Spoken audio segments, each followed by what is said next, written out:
Ica selamat.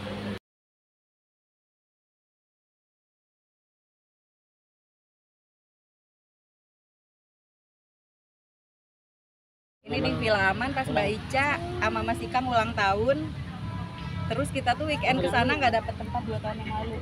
Tapi begitu Mas Ikang turun dari mobil, kita langsung dikasih tempat sama ini Villa Amannya. Dan digratisin. Jadi hadiah ulang tahun buat Mbak Ica sama Mas Ikang. Itu tahun lalu. 2 tahun lalu. Sebelahnya siapa? Saya, ini Mbak Ica. Oh, oke.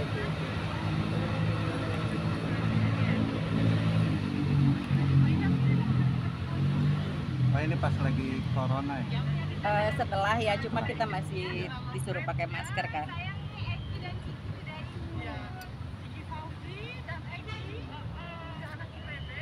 Ini pas ulang tahun yang ke berapa? 60. Mas Ikang ke berapa ya? 66 ya? Mas Ikang tuh berapa sih ya sekarang? Lupa Mas Ikang, maaf lupa aku berapa. Berarti ini 2022 ya? Iya, 2022.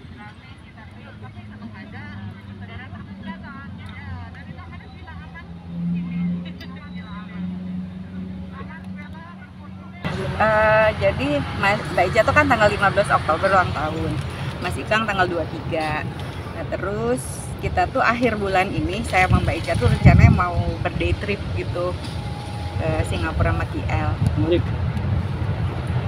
Tapi ya qadarullah ya, Mbak Ica duluan jadi nggak jadi ya. Berarti terakhir kali ketemu sebelum meninggal belum lama ya? Kalau chat sama telepon kita hampir tiap hari. Jadi saya tuh biasanya chat Mbak Ica tuh jam 9 tuh Mbak Ica udah beres kegiatan nih, udah beres bimbingan, udah beres apa, mau naik ke kamar, biasanya kita baru teleponan. Tapi terakhir ketemu itu tanggal 22 Juli waktu itu. Jadi Mbak Ica minta ditemenin saya ketemu sama rektor ITB, waktu itu ada klarifikasi nama baik ya. Jadi Mbak Ica ke Bogor kan, habis dari situ kita sempet jalan makan, terus Mbak Ica tuh beliin saya baju yang rencananya mau kita pakai nih nanti jalan-jalan barengan gitu papalan. Udah itu terakhir.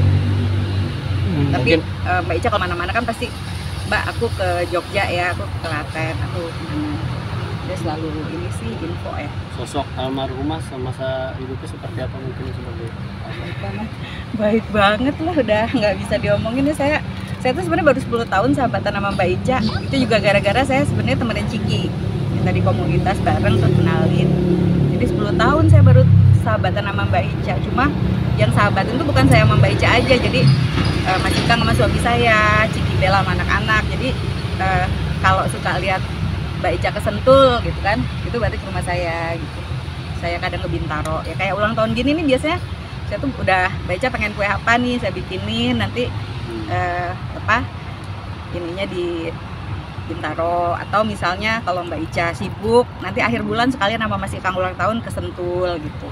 Berarti tahun-tahun kemarin ketika almarhum ulang tahun rutinitasnya selalu bikin kue seperti itu? Iya, ketemuan pasti. Kalau nggak kita ke Bintaro, Mbak Ica yang ke Sentul sekeluarga. Favoritnya apa sih? Oh, Mbak Ica semua favorit.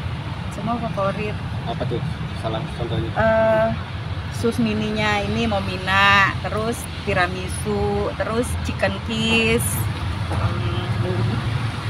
iya kebuli, terus marmer cake, puding. Mbak Ica suka semua sih. Jadi jadi keluarga Mbak Ica tuh kalau dikirimin makanan tuh selalu nerima dengan apresiasinya tuh ke yang ngirim tuh besar gitu. Jadi makanan tuh kan kalau buat mereka cuma ada enak dan enak banget. Gitu. Mbak, kali ini di momen spesial Mbak Ica sendiri bawain bunga kesukaan Mbak Ica ya? Iya, tadinya mau bawain bunga lili, kan Mbak Ica suka banget bunga lili ya. Cuma tadi nggak nemu, dan karena kita dari Bogor gitu kan, pas di depan tuh nggak nemu bunga lili, jadi saya cuma bawain bunga mawar aja. Tapi sebenarnya Mbak Ica bunga apa aja suka sih. Dia penyuka tanaman.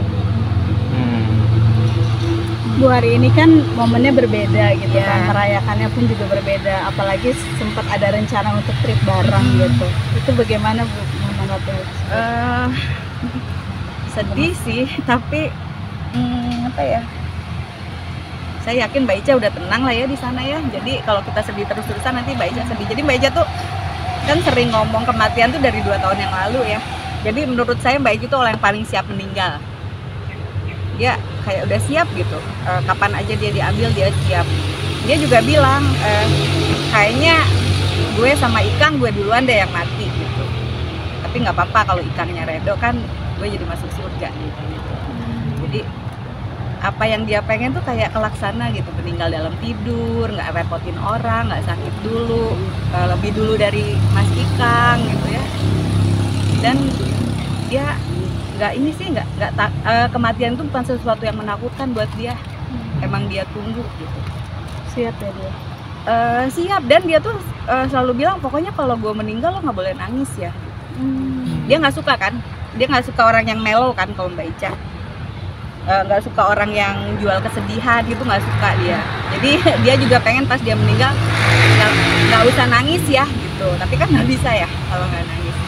Cuma kita kenang yang baik-baiknya aja sih dari Mbak Ica ya kalau saya, jadi supaya sedihnya itu pelan-pelan bisa hilang gitu. Jadi saya kan banyak video-video sama Mbak Ica, itu aja yang dari pagi saya liatin. Hari ini sebenarnya mellow sih ya, inget dia ulang tahun ya. Tapi dengan lihat video-video tadi yang gue share ke lu ya, dia bercanda, Mbak Ica kan orangnya suka bercanda ya sebenarnya. Jadi sedihnya tuh sedih, kangen sih pasti kangen karena apa ya, udah nggak bisa ketemu ya. Cuma karena Mbak Ica sering posting ya video, jadi insya Allah suaranya nggak akan lupa, mukanya nggak akan lupa. Momen berkesan sama almarhumah mungkin? Banyak lah, semua momen kayak berkesan saya sama Mbak Ica. Yang paling berkesan pertama kali mau ketemu sama Mbak Ica di kelas, jadi saya punya kelas masak. Kiki itu tanggal hari ini 10 tahun yang lalu ngasih ibunya hadiah paket baking di studio saya. Jadi malam sebelum Mbak Ica datang ke studio, malamnya saya nggak bisa tidur karena saya takut. Marissa Haque, siapa nggak kenal Marissa Haque ya? Orangnya gini kalau di berita. Jadi saya takut. Tapi begitu ketemu, baik banget. Udah nggak ada lawan deh, baiknya dia kalau nolong tuh kan sampai selesai ya. Mbak Ica nggak pernah kalau nolong cuma ngomong, pasti pakai action gitu, nolong ngapain gitu sampai selesai kalau dia nolong. Mungkin ada nggak sih hal-hal yang banyak orang nggak tahu soal almarhumah gitu, tapi disaksikan sama teman-temannya sendiri gitu? Dia suka raktir, kalau udah ketawa bisa sampai nangis, itu mungkin nggak pernah lihat ya. Terus suka, jadi gini, kalau kita bilang Mbak bajunya bagus, mau ya, dia langsung kasih loh. Mbak tasnya bagus, dikasih loh Mbak Ica. Seloyal itu. Terus kan Mbak Ica tuh bintang iklannya Wardah Pertama ya, jadi sampai sekarang suka masih banyak dikasih. Jadi kalau ada produk baru dari Wardah, dia pasti kirim ke saya. Jadi kayak ada fashion, ada lipstick gitu. Jadi dia selalu inget gitu ke sahabat-sahabatnya ya. Banyak sih kok kebaikannya ya. Jadi kalau orang nggak tahu Mbak Ica, mungkin emang iya Mbak Ica kayak tegas ya, judes kali ya. Tapi aslinya nggak gitu, orang biasa ya. Iya. Nah, UMKM selama pandemi saya tuh sampai bilang, Mbak, kalau selebgram atau selebriti terima endorse itu bakal kaya. Tapi dia enggak loh. Jadi saya tuh punya teman-teman di Bogor yang UMKM, produknya saya bawain ke rumah Mbak Ica. Mbak Ica bukan sekedar foto, bener-bener bikin video. Kan dia punya videographer pribadi ya, bener-bener dibikinin video, bener-bener dicicip. Dan nggak cuma sekali 2 kali posting gitu loh Mbak Ica. Dan itu free ya. Kalau dia mau dibayar mungkin dia udah banyak banget uangnya, tapi dia enggak. Itu yang bikin yakin deh pahalanya dia banyak banget nih Mbak Ica. Jadi terakhir mungkin di momen ulang tahun kalian kan berbeda. Doa-doa khusus tersendiri dari para sahabat. Kalau saya ngedoain Mbak Ica dapat tempat terbaik ya, diampuni segala dosa, salah hilafnya, dan tenang di sana supaya Mas Ikang, Kiki Bella juga di sini bisa terus melanjutkan hidup ya, karena ya nggak boleh terus-terusan terpuruk sih. Itu aja sih kalau saya.